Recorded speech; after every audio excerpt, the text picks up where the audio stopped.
کنار تو چه آرومم، چه آرومی کنار من.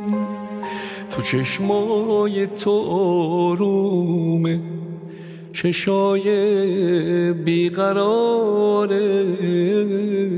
من.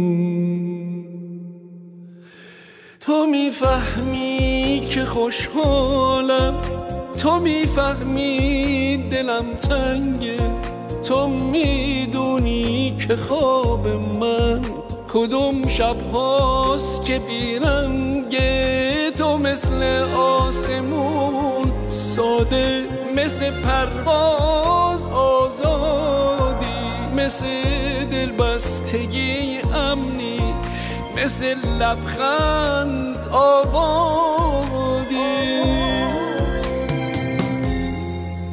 کنار تو چه آرومم، چه آرومی کنار من.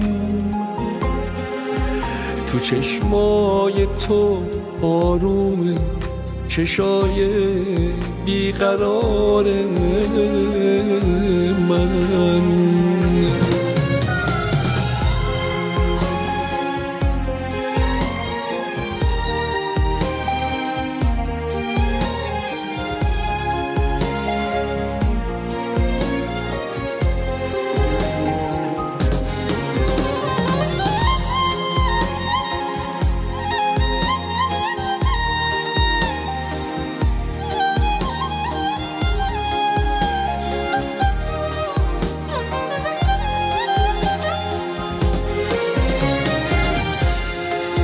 یه پروانم که توی باد میخوام، تو دست تو جاشم میخوام.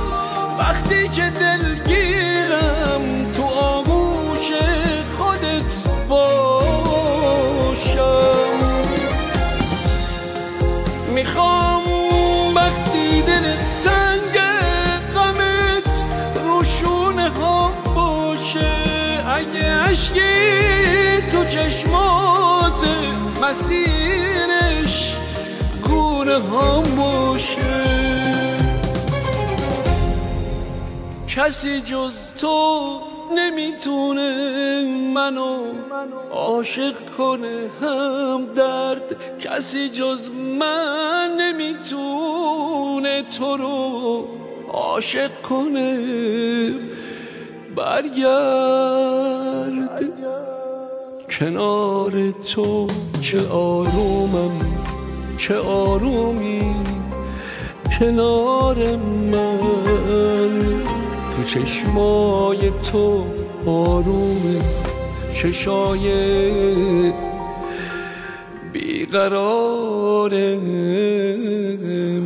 من.